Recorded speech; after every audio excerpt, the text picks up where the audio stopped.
বৃহস্পতিবার সন্ধ্যা থেকে শুক্রবার শুরু হয়ে যায়। শুক্রবার বা জুমার দিন, এই দিন সম্পর্কে কোরআন এবং হাদিস থেকে ঘেঁটে আমরা 14টা আমলের কথা একটা লম্বা বড় ভিডিওতে বলেছি। আজকে সেখান থেকে আমি সংক্ষেপ করে এই 14টার মধ্যে আবার অতি গুরুত্বপূর্ণ 5টা আমলের কথা বলবো ইনশাআল্লাহ। নাম্বার 1, সবচেয়ে বেশি যেটা করতে হবে পরিমাণে, জুমার দিন জুমার রাত, বৃহস্পতিবার সন্ধ্যা থেকে নিয়ে শুক্রবার সন্ধ্যার আগ পর্যন্ত পরিমাণে সবচাইতে বেশি করতে হবে যে আমলটা, সেটা হলো দুরূদ শরীফের আমল। নবী করিম সাল্লাল্লাহু আলাইহি ওয়াসাল্লাম বলেছেন, আকসিরু আলাইয়া মিনাস সালাতি মিন ইয়াউমিল জুমআতি ওয়া লাইলাতিল জুমআহ, তোমরা জুমার দিন এবং জুমার রাতে আমার প্রতি বেশি বেশি দুরূদ পাঠ করবে, দুরূদ প্রেরণ করবে।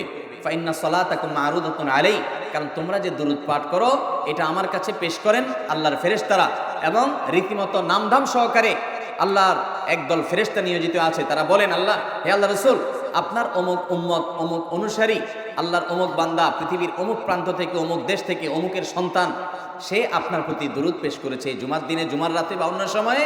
এটা নবী করিম সাল্লাল্লাহু আলাইহি ওয়াসাল্লামের কাছে রিপোর্ট দেওয়া হয় আল্লাহর নিযুক্ত ফেরেশতাদের মাধ্যমে। এই জন্য শুক্রবার এবং শুক্রবার দিন এবং রাত, অর্থাৎ বৃহস্পতিবার সন্ধ্যা থেকে নিয়ে শুক্রবার সন্ধ্যা পর্যন্ত এই 24 ঘন্টার মধ্যে নবী করিম সাল্লাল্লাহু আলাইহি ওয়াসাল্লামের ভাষ্য খেয়াল করেন, আকসিরু আলাই। ওলামা একরাম জানেন, নবী আলাইহিস সালাম সাধারণত কোনো আমল পরিমাণে বেশি করতে বলতেন না। পরিমাণে বেশি করতে বলার মতো আমল খুব কম ইসলামে। গোটা কোরআন যদি খোলেন আপনি, পরিমাণে অধিক করতে বলা হয়েছে এরকম আমল খুব বেশি পাবেন না। তোমরা বেশি বেশি করে নামাজ পড়ো, বেশি বেশি করে রোজা রাখো, এরকম কথা কোরআন হাদিসে নাই। অবশ্যই একজন ইমানদার 5 ওয়াক্ত ফরজ নামাজের পাশাপাশি অধিক পরিমাণে নফল নামাজও পড়বেন, সেটা ভিন্ন কথা। কিন্তু কোরআনে বেশি পরিমাণে আল্লাহর জিকির করার কথা বলা হয়েছে। আর নবী করিম সাল্লাল্লাহু আলাইহি ওয়াসাল্লাম বৃহস্পতিবার সন্ধ্যা শুরু হলে শুক্রবার সন্ধ্যার আগ পর্যন্ত বেশি পরিমাণে করতে বলেছেন যে কাজটা, সেটা হলো দুরূদ শরীফের আমল। দুরূদের এই আমলটা, এটা করার জন্য আল্লাহ তাআলা এমন সহজ করে দিয়েছেন যে অজুর প্রয়োজন নাই। আপনার অজু নাই, তারপর আপনি দুরূদ পাঠ করতে পারবেন। এবং আপনি এই বড় দুরূদ পড়ার মতো সময় নাই, তো আপনি একেবারে সবচেয়ে সংক্ষিপ্ত দুরূদ পড়েন সাল্লাল্লাহু আলাইহি ওয়াসাল্লাম, তাতেও দুরূদ পাঠের সওয়াব পাবেন। আমলটা করবো তো ইনশাআল্লাহ। নাম্বার 1। নাম্বার 2, জুমার দিন উপলক্ষে অন্য যে কোনো দিনের চাইতে জুমার দিন অর্থাৎ শুক্রবারের ফজর নামাজ পুরুষরা মসজিদে জামাতের সাথে পড়বেন। জামাতের সাথে পড়ার নিয়ত করবেন পাক্কা, কারণ অন্য যে কোনো দিনের ফজর নামাজ না, শুধুমাত্র যত নামাজ আছে, নবী করিম সাল্লাল্লাহু আলাইহি ওয়াসাল্লাম বলেছেন, আফদালুস সালাওয়াতে ইনদাল্লাহ, আল্লাহর কাছে দুনিয়ার সব নামাজের মধ্যে 5 ওয়াক্ত সাধারণ নামাজগুলোর মধ্যে সবচেয়ে উত্তম নামাজ হলো সলাতুল ফজরে মাআল জামাআতে ইয়াউমাল জুমআহ, জুমার দিন ফজরের নামাজ জামাতের সাথে আদায় করা হলো যত নামাজ আছে এর মধ্যে সবচেয়ে শ্রেষ্ঠ নামাজ। ভাইরা আমার, প্রত্যেক বৃহস্পতিবার আসলে সন্ধ্যার সময় প্রতিজ্ঞা করব, সপ্তাহের অন্য দিন যদি আমার ত্রুটি বিচ্যুতি হয়ও আমি সেটাকে কারেকশন করার চেষ্টা করব, কিন্তু শুক্রবার ফজরটা পুরুষ হিসাবে আমি জামাতের সাথে পড়বই পড়বো। তার জন্য রাতে আগে আগে শোবো, ডাবল ট্রিপল অ্যালার্ম দিয়ে শোবো, অন্য নামাজি বন্ধুকে বলবো ফোন দিয়ে ডেকে দিবি, একে অন্যের সহযোগিতা করব, কিন্তু ফজরের নামাজ জুমার দিন ছাড়বো না ইনশাআল্লাহ। 3 নম্বর আমল হলো সূরা কাহাফ পড়বো। যারা কোরআন পড়তে পারেন না তারা শুনবেন, আর যারা পড়তে পারেন তারা নিজে পড়বেন। সূরা কাহাফ যদি জুমার দিন কেউ পড়ে, নবী করিম সাল্লাল্লাহু আলাইহি ওয়াসাল্লাম বলেছেন এই সূরাটা তার জন্য নূর হবে, নূর, আলো আল্লাহর তরফ থেকে। কিয়ামতের ময়দানে ভয়াবহ গুটগুটে অন্ধকার হবে। কিয়ামতের একটা ভয়াবহ শাস্তি হলো অন্ধকারের শাস্তি। ভাইরা আমার, অন্ধকারের শাস্তি মানে এমন ভয়াবহ অন্ধকার হবে যে দুনিয়ার অন্ধকারের সাথে কোনো তুলনাযোগ্য নয়। সেই ভয়াবহ অন্ধকারে কিছু আমল আছে যে আমলগুলো মানুষের ওই অন্ধকারের মধ্যে আলোর কাজ দিবে। এর মধ্যে একটা হলো এই সূরা কাহাফ। অন্য অনেক উলামা ইকরাম বলেছেন এর ব্যাখ্যা হলো সূরা কাহাফ যদি কেউ এক বৃহস্পতিবারে পড়ে, পরের বৃহস্পতিবার পর্যন্ত, এক শুক্রবারে যদি পড়ে, পরের শুক্রবার আগ পর্যন্ত পুরো সপ্তাহব্যাপী তার ভিতরে নূর, ঈমানের নূর, তাকওয়ার নূর, ইলমের নূর, আমলের নূর, ভালো মানুষ হওয়ার নূর তার ভিতরে আল্লাহ তাআলা সৃষ্টি করে দিবেন। তো নবী সাল্লাল্লাহু আলাইহি ওয়াসাল্লাম বলেছেন সূরা কাহাফের প্রথম 10 আয়াত যদি কেউ মুখস্থ করে, তো এই ব্যক্তিকে আল্লাহ রাব্বুল আলামিন এবং যদি তেলাওয়াত করে, এই ব্যক্তিকে আমলের মাধ্যমে দাজ্জালের ফিতনা থেকে আল্লাহ বাঁচিয়ে রাখবেন।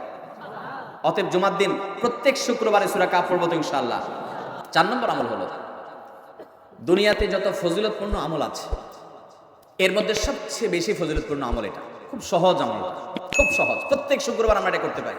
জুমার দিন আগে ঘুম থেকে উঠে উত্তম রূপে গোসল করে মসজিদে আগে আগে গিয়ে পায়ে হেঁটে গিয়ে সামনে ইমাম সাহেবের কাছাকাছি গিয়ে বসা, অনর্থক কথা কাজ না করা, তেলাওয়াত জিকির আজকার মাশগুল থেকে নামাজটা পড়ে বের হয়ে আসা, এই কাজ এই কয়েকটা কাজ যদি করে তাহলে কাজ কয়টা হলো? আগে আগে ঘুম থেকে উঠা, ওই যে ফজর নামাজ জামাতের সাথে পড়া ইত্যাদি, গোসল করা উত্তম রূপে, আর পায়ে হেঁটে মসজিদে যাওয়া, বাহনে না চড়া। 4 নম্বর হলো ইমামের কাছাকাছি গিয়ে বসা, কোনো অনর্থক কাজ না করা। এই 4টা কাজ যদি কেউ জুমার দিনে করে, নবী করিম সাল্লাল্লাহু আলাইহি সাল্লাম বলেছেন ওই ব্যক্তি বাসা থেকে মসজিদ পর্যন্ত যে আসলো, যতগুলো পা ফেলবে, যতগুলো স্টেপ ফেলবে, যতগুলো কদম দিবে, প্রতিটা কদমের বিনিময়ে আল্লাহ রাব্বুল আলামিন তার অ্যাকাউন্টে, তার আমল নামাতে 1 বছর রাত জেগে, সারা রাত জেগে তাহাজ্জুদ নামাজ পড়লে এবং 1 বছর সারাদিন, প্রত্যেকটা দিন পুরো বছর জুড়ে নফল রোজা রাখলে যে পরিমাণ সওয়াব পাইতো, 1 বছর নফল রোজা, 1 বছর রাতভর জেগে তাহাজ্জুদের নামাজ পড়ার সওয়াব মাত্র একটা কদম ফেলার বিনিময়ে দিবেন। চেষ্টা করবো না ইনশাআল্লাহ? 5 নম্বর এবং সর্বশেষ আমল হলো জুমার দিনে একটা সময় আছে দোয়া কবুল হয়। দোয়া কবুলের যে সময়গুলো আছে এর ভিতরে অত্যন্ত ইম্পর্টেন্ট একটা সময় হলো জুমার দিন। শুক্রবারের একটা সময় সম্পর্কে নবী সাল্লাল্লাহু আলাইহি ওয়াসাল্লাম বলেছেন যে একটা সময় আছে শুক্রবারের, এই সময়ে বান্দা কোনো দোয়া করলে আল্লাহ তাআলা ফিরিয়ে দেন না, কবুল করেন। কিন্তু সময়টা যে ঠিক কখন, এটা হাদিসে নবী সাল্লাল্লাহু আলাইহি ওয়াসাল্লাম বলেন না, যাতে করে হয়তো আমরা সারা দিনেরই কম বেশি দোয়ার চেষ্টা করি। এই বিষয়ে মুহাদ্দিসগণ, হাদিস বিশ্লেষকগণ, পণ্ডিত ওলামা একরামগণ হাদিসের বিভিন্ন আকার ইঙ্গিতকে গবেষণা করে, অ্যানালাইসিস করে এক একজন এক এক সময়ের কথা বলেছেন। তবে বেশিরভাগ ইমাম, বেশিরভাগ পণ্ডিত ওলামা একরাম, বেশিরভাগ আপনার ইসলামিক স্কলারগণের বক্তব্য হলো যে এই সময়টা হলো জুমার দিনের শেষ প্রহর, আসরের পর থেকে নিয়ে সূর্য ওঠার আগ পর্যন্ত এই সময়টা। আমাদের আল্লাহর দিকে মনোনিবেশ করতে হবে দোয়ার জন্য বেশি বেশি। তাহলে শুক্রবারে 5 নম্বর আমল হলো বেশি বেশি কি করবো? ইনশাআল্লাহ দোয়া, বেশি বেশি দোয়া করবেন, উঠতে বসতে চলতে ফিরতে। বিশেষভাবে সূর্য ডুবার আগের যে সময়টা শুক্রবার, অর্থাৎ দিনের শেষ সময়টা, বিশেষভাবে আল্লাহ তাআলার কাছে দোয়া করবো। ঠিক আছে তো ইনশাআল্লাহ? কয়টা আমল বললাম? আমল করবো তো ইনশাআল্লাহ? মনে থাকবো তো ইনশাআল্লাহ? আমরা প্রয়োজনে বাসায় গিয়ে একটা কাগজে নোট করে ফেলবো, লিখে ফেলবো, লিখে এরপরে ওয়ালে টাঙ্গায় দিবেন বাসায় যে জুমার দিন এই 5 কাজ আমি ছাড়বো না। আপনি যদি মনেও না থাকে, আপনার যদি ভুলেও যান, আপনি এই কাগজ আপনাকে মনে করাবে ইনশাআল্লাহ। বাসায় ফ্যামিলির লোকদের সাথে শেয়ার করবেন।